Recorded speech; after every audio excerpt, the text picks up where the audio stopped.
El siguiente punto es este. Ningún hombre se ha arrepentido jamás ni se ha convertido en cristiano sin un elemento de preocupación y percepción de su conciencia con respecto a su estado y situación. Eso es obvio en este salmo. Ten piedad de mí, oh Dios. El hombre que escribió este salmo se sentía desesperado. Sentía una gran preocupación por su estado y situación. No podía librarse de ella. Era el problema más acuciante en su vida y existencia. David era un rey muy pudiente, y su reino era muy próspero. Pero cuando comprendió esta verdad acerca de sí mismo, toda su riqueza, poder y posición no pudieron satisfacerle. Esto era lo que importaba y dijo, debo hallar la tranquilidad con respecto a esto, debo reconciliarme con Dios. Eso se había convertido en lo más importante de su vida. No es preciso que lo diga, sin duda es más menos obvio. Te pido nuevamente que leas tu Biblia, que leas las biografías de los santos, que leas tu himnario, y verás que todo el que se ha arrepentido ha pasado por esta fase y experiencia en particular. Ha sentido una preocupación por su alma y por su relación con Dios. No tengo nada más que añadir a esta cuestión salvo una sencilla pregunta. ¿Te has preocupado alguna vez por ti mismo y por el estado de tu alma? ¿Sientes alguna angustia por ella? ¿Has experimentado intranquilidad por ella?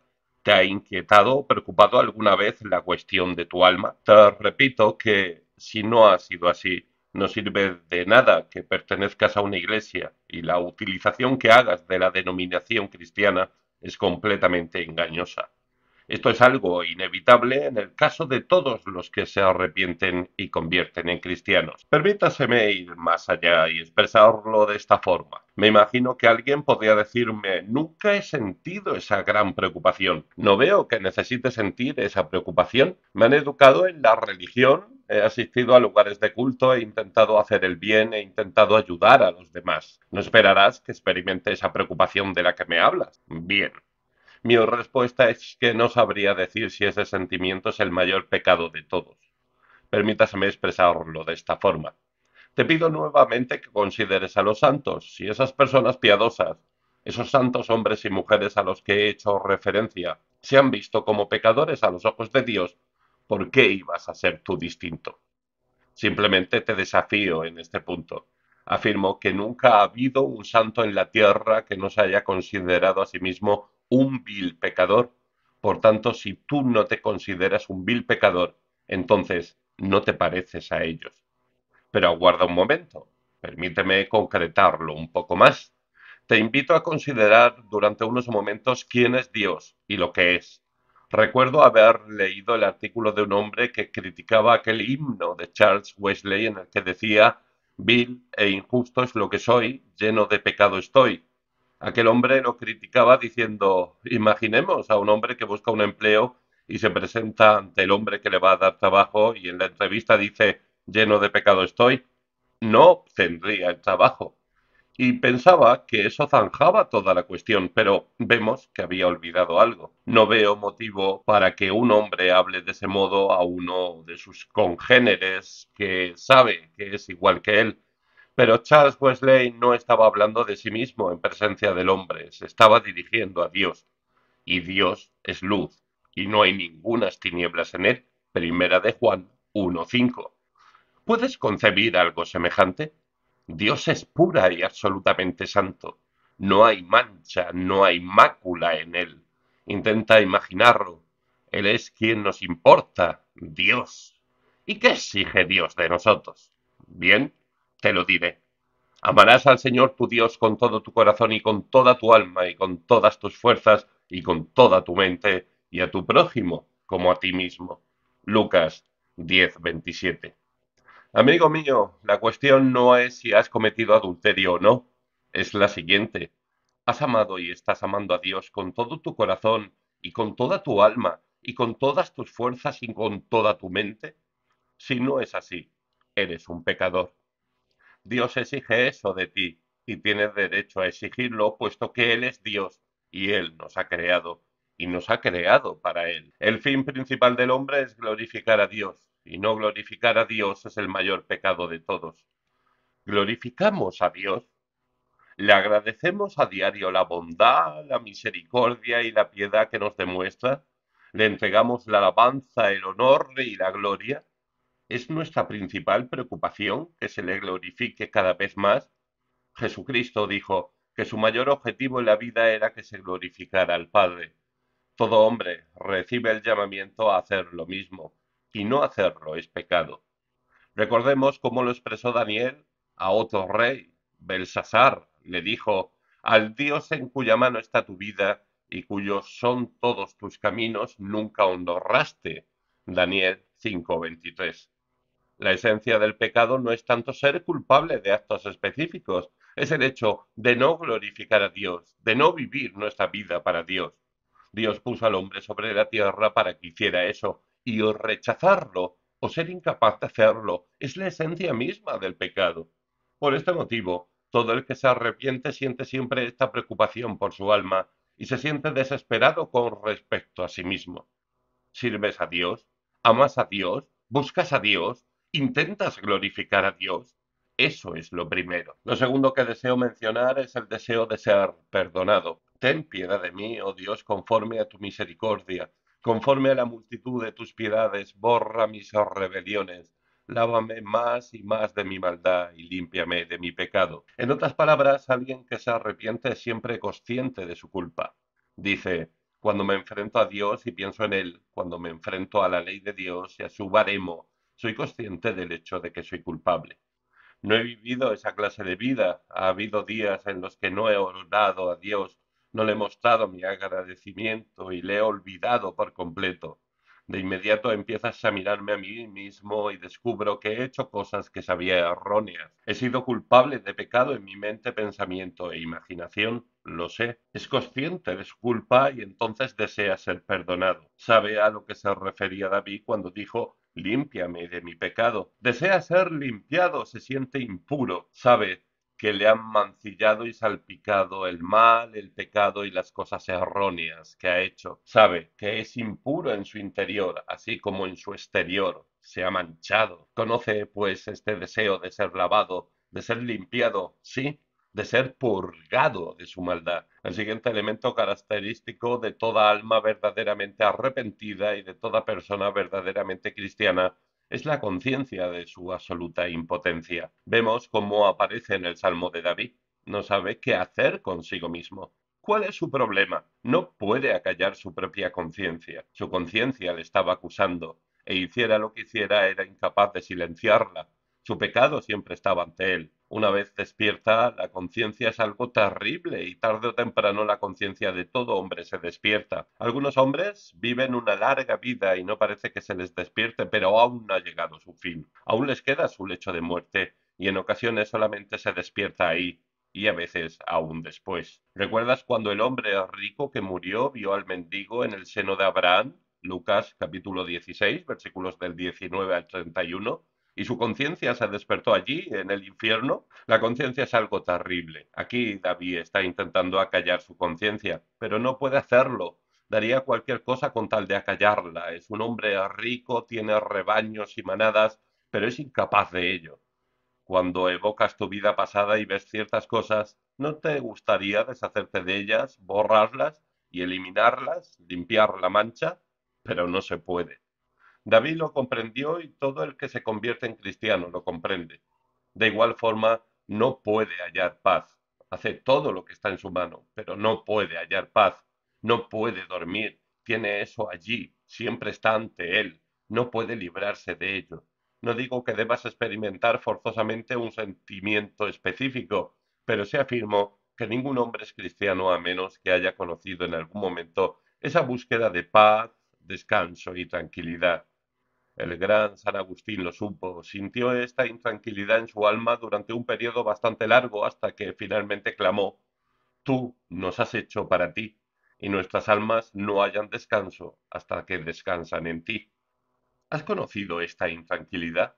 ¿Has conocido esta búsqueda de paz y tranquilidad de conciencia, mente y corazón a fin de librarte del sentimiento de culpa? David era consciente de su absoluta impotencia. De hecho, va más lejos aún. Sabe que no puede hacer nada al respecto.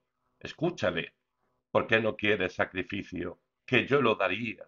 No quieres holocausto. Pobre David, qué bien le entiendo. Como ya he dicho, era un hombre rico y dice que si fuera cuestión de ofrecer sacrificios lo haría. Tengo rebaños y manadas, podría hacer una gran ofrenda, pero tuyos son los millares de animales en los collados. Todo el universo creado es tuyo, no puedo darte nada. Si eso bastara, lo haría, pero no quiere sacrificio. Todo hombre que se arrepiente verdaderamente sabe exactamente lo que eso significa. Verás, cuando tu conciencia se despierta, empiezas a pensar y dices, voy a vivir una vida mejor, voy a renunciar a ciertas cosas y voy a hacer otras. E insistes en ello, pero sigues sin poder hallar paz, descanso y tranquilidad, y prosigues hasta percatarte finalmente de que nunca será suficiente, y comprendes tu absoluta, completa y total impotencia. Amigo mío, ¿sigues teniendo algún vestigio de confianza en ti mismo? ¿Sigues pensando que puedes convertirte en cristiano? ¿Crees que la vida que vives satisfará a Dios? Te pregunto nuevamente, ¿amas a Dios con todo tu corazón, con toda tu alma, con todas tus fuerzas y con toda tu mente, y a tu prójimo como a ti mismo? Esa es la ley de Dios. Esos son los dos primeros mandamientos. Se te juzgará en relación con eso. Deja de confiar en tu fariseísmo, en tu moralidad legalista y en hacer el bien. Enfréntate a Dios y comprende que no puedes hacer nada. Eres completamente impotente porque no quieres sacrificio, que yo lo daría, no quieres holocausto. Pero, en último lugar, lo más asombroso en el hombre que se arrepiente y se convierte en cristiano es su nueva actitud hacia Dios. Esto es muy obvio en el caso de David. ¡Qué cosa tan extraordinaria! No dudo en aseverar que esta es quizá la prueba más sutil y delicada para saber si nos hemos arrepentido o dónde nos encontramos. Nuestra actitud hacia Dios. ¿Lo has advertido en este salmo? David ha pecado contra Dios y sin embargo desea a Dios por encima de todas las cosas. Esa es la diferencia entre el remordimiento y el arrepentimiento. El hombre que no se ha arrepentido, sino que solo experimenta remordimiento, evita a Dios cuando comprende que ha hecho algo contra él. Recordemos a Adán y Eva al principio.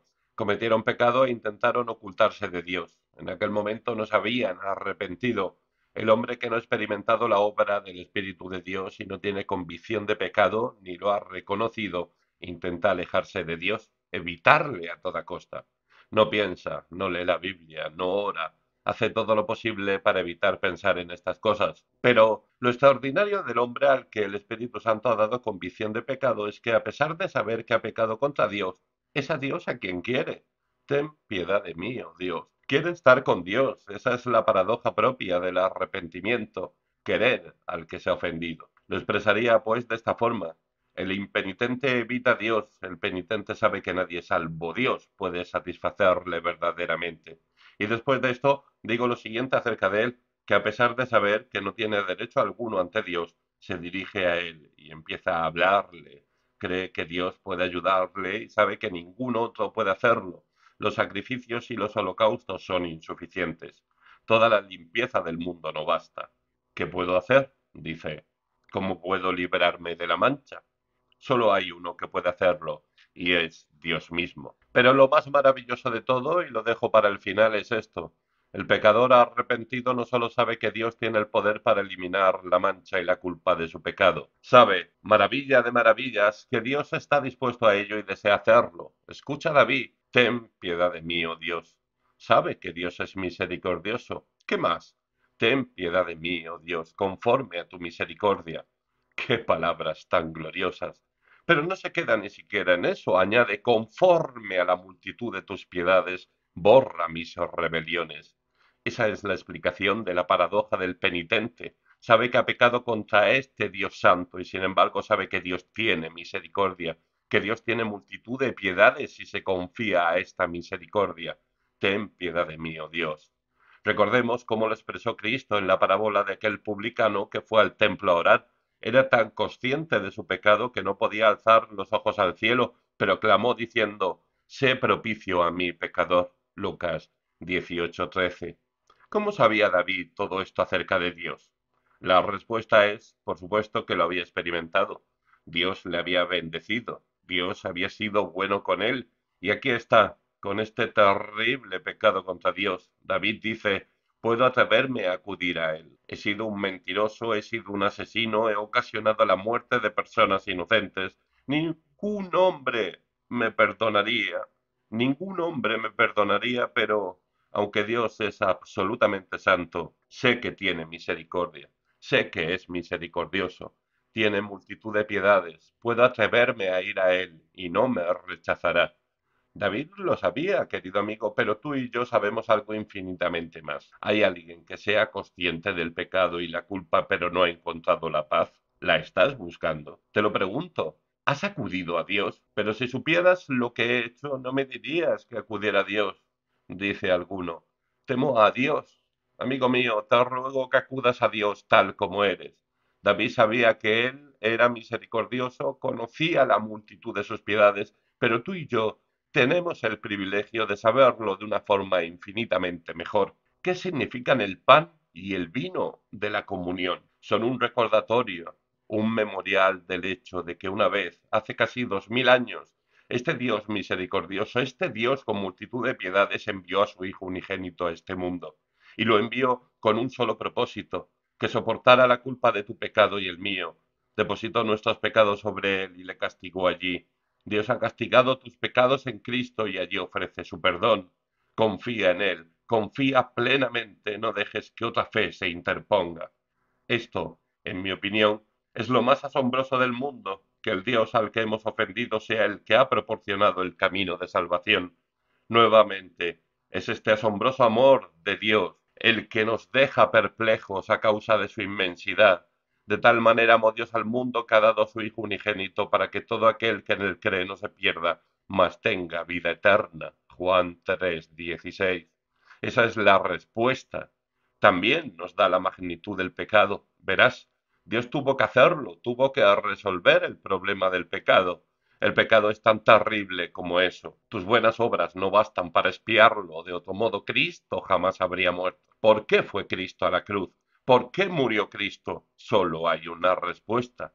No había otro que pudiera pagar completo el precio. Tan solo Él podía abrir y dar acceso al cielo. Pero gracias a Dios lo hizo y por ello, tal como soy, sin más decir que a otro yo no puedo ir. Y tú me invitas a venir, bendito Cristo, heme aquí. ¿Te preocupa tu alma? ¿Eres consciente de la posición en que te encuentras? ¿Te inquieta? ¿La estás haciendo frente? Te pregunto, ¿no es hora de que lo hagas? Dios existe y no puedes evitarlo. Tienes que comparecer ante Él y la única forma de hacerlo es en Jesucristo. Cree en Él, entrégate a Él y serás salvo para siempre.